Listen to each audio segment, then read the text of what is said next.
Tempt. Romance audiobooks. A safe place to explore your dreams. Chapter 1. A scream echoed in my ears, making my blood run cold.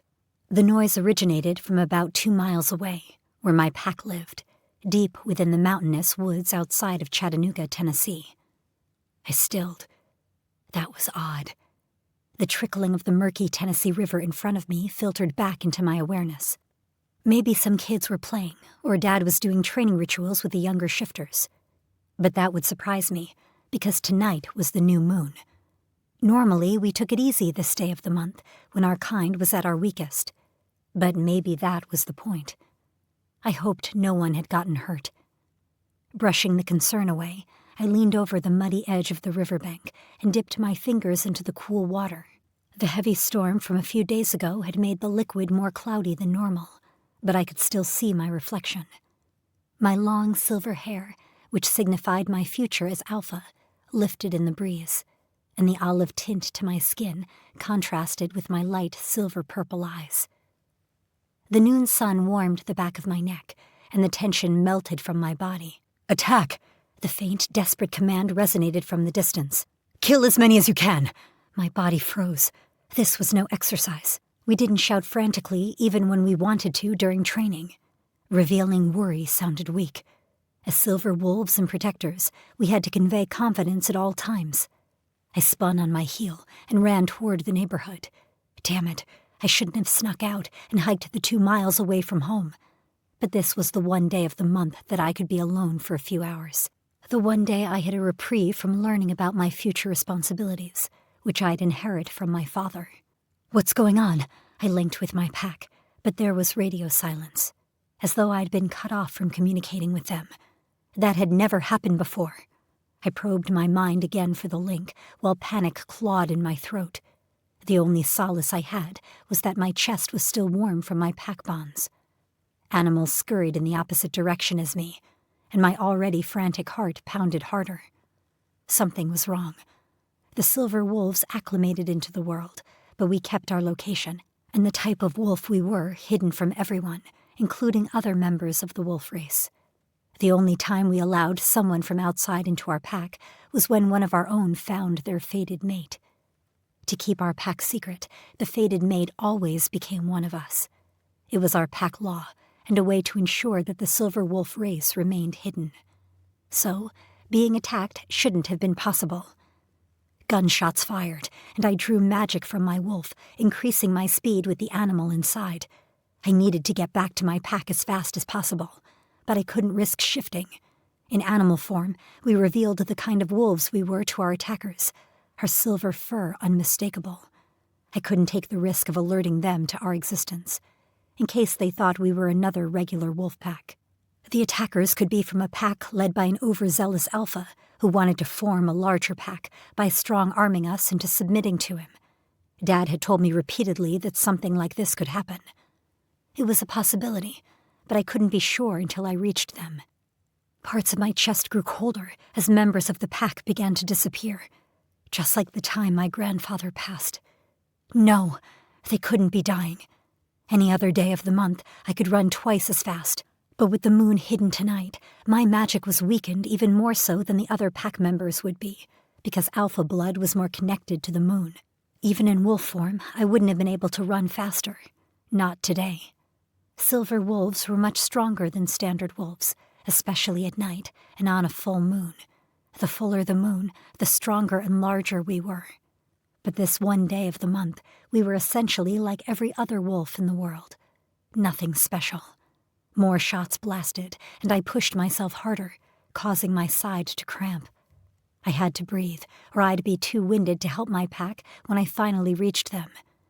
The trees blurred as I rushed past, and my feet sank into the mulch-like ground, slowing me down. I wanted to scream in frustration. Taking deep breaths of the spring air, I tried to use the floral scents of the woods to keep myself rational. Deep breathing was one of the calming rituals that had been instilled in me as a young girl. Learning airway control was one of the best weapons that anyone could have. It helped me think rationally and not make stupid decisions under pressure. Nothing was more powerful. No matter how hard I pushed, it didn't seem to be enough. It felt like time stood still as I desperately tried to get to my friends and family. With every step I took, the sounds of fighting became clearer. I had to believe that was a good sign. After all, we were born warriors. I latched on to that hope and didn't let my fear take hold. As the trees thinned, I almost shouted in victory. I made it! But the stench of copper hit my nose. Blood. The smell coated my throat, making it hard to swallow. My feet stumbled, and I caught myself before I could fall to my knees. I didn't have time to come apart. I was an alpha, for God's sake, and my people needed me. I opened my mouth and breathed without using my nose. The scent was still strong, but not nearly as bad. My wolf surged forward in my mind, helping me to remain emotionally strong. As I got closer to home, modest brick houses peeked through the trees. I ran directly to the Alpha house, its backyard connected to the woods. I had to find my parents and see what Dad needed me to do. He'd have a plan. He always did. Needing to be as silent as possible, I slowed, not wanting to stumble upon an attacker. It wasn't as if they would be broadcasting their location to me. The fighting sounded like a drum pounding. Overwhelming, devastating, heartbreaking. When I came close to breaking through the trees, an unfamiliar musky stench almost made me gag, stopping me in my tracks. The attackers were definitely wolf shifters, but I didn't know their sense. I squatted and removed the knife that I kept holstered around my ankle. Having it brought me comfort, and I never left the house without the weapon. Not even when Zoe, my best friend, gave me shit, asking what kind of critter would be brave enough to attack us. I bet she'd changed her tune now. "The girl has to be here somewhere," a male whispered. "I think I found her scent heading into the woods." "Maybe she ran," someone with a deeper voice responded. "The Alpha Aryan may have told her to leave." I peeked from around a tree and saw two men dressed in all black and wearing ski masks standing in my backyard. They were both over 6 feet tall, like Dad, and were muscled and stout, even more than most shifters. Whoever these assholes were, they worked out a lot, which alarmed me. That could mean they'd been training intensely for something. A shiver ran down my spine as I realized they might know what we were. But again, that shouldn't be possible. Everyone outside of our pack thought our kind had died off. Still, they knew my dad's name. Breathe, Sterlin. If I let my emotions get the best of me, they'd find me and do who knew what else. I clutched the hilt of the knife, holding it so I could use the blade easily if needed.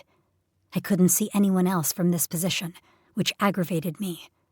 I didn't want to shift, at least not yet, in case they didn't know what we were.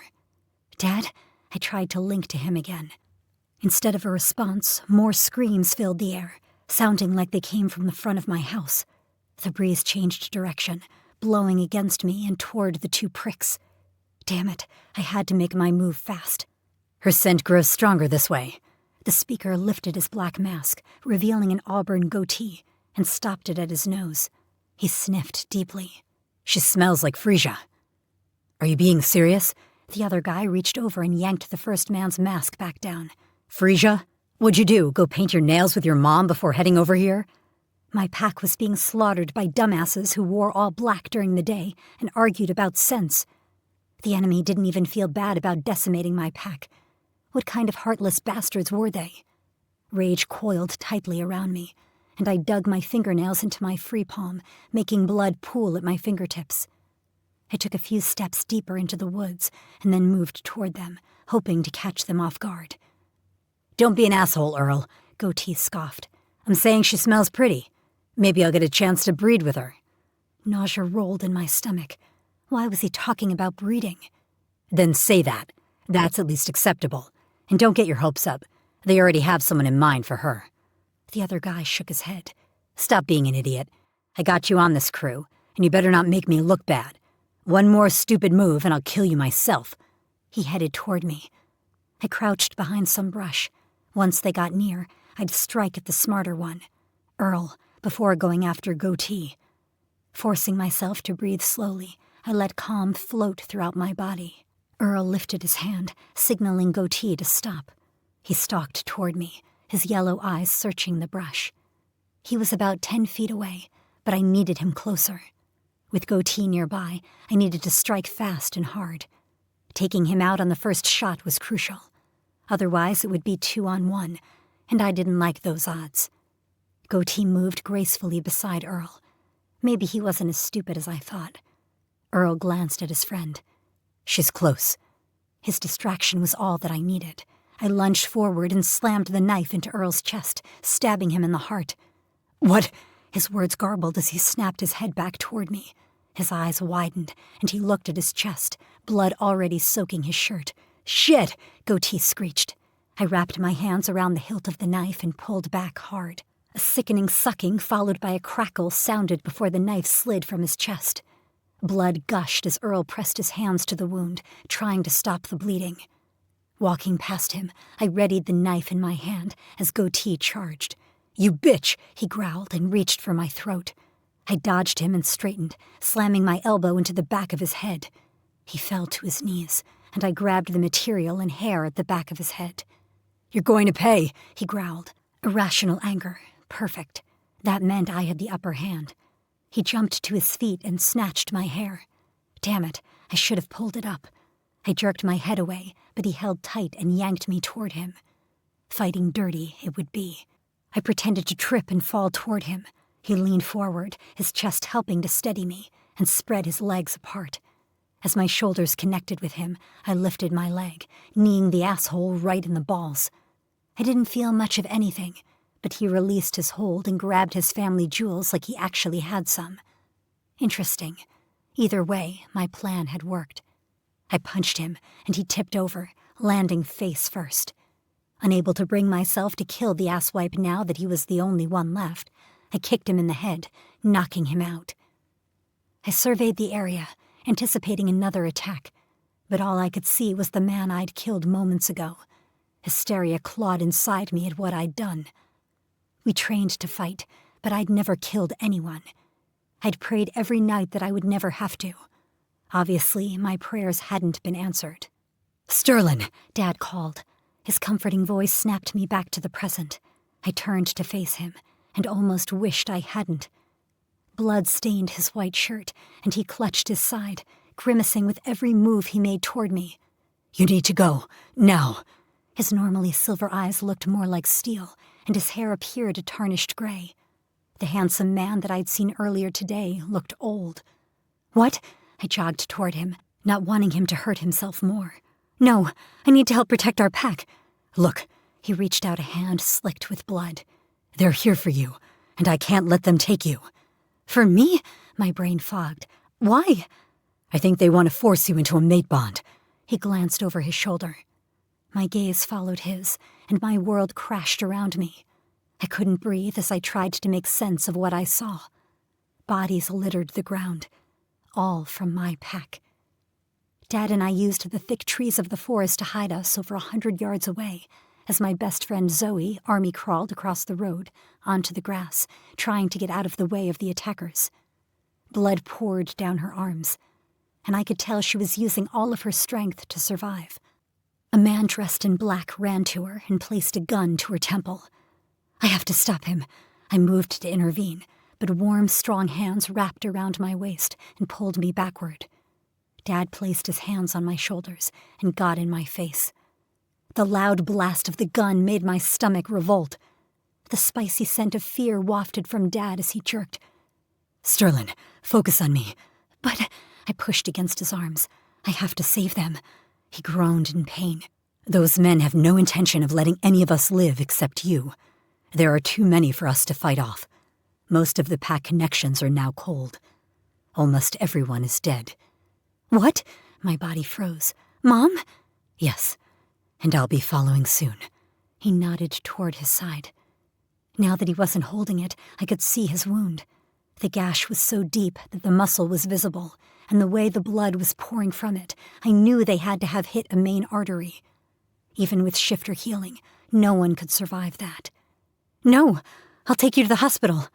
"I'm barely hanging on as it is." A tear trailed down his cheek. "I had to keep it together long enough to find you. You have to run.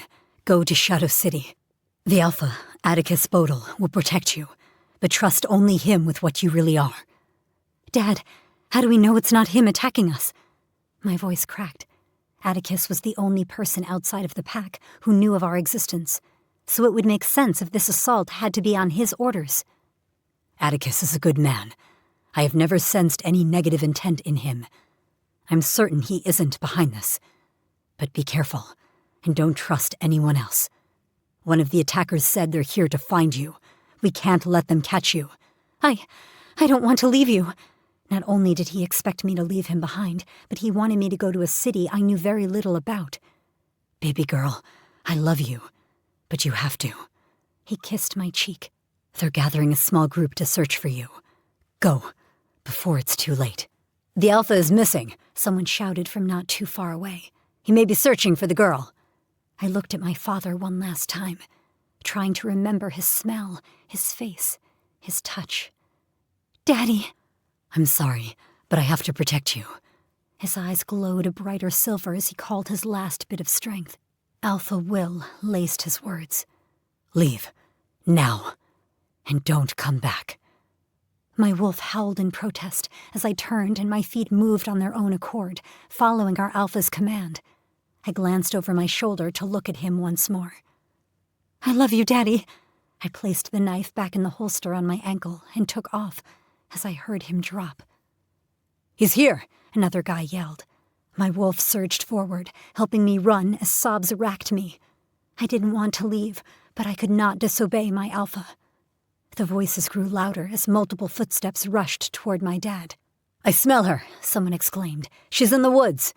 Breathing deep again to calm myself down, I focused on putting one foot in front of the other. I had to get out of here before they caught me. My pack's sacrifice couldn't be in vain.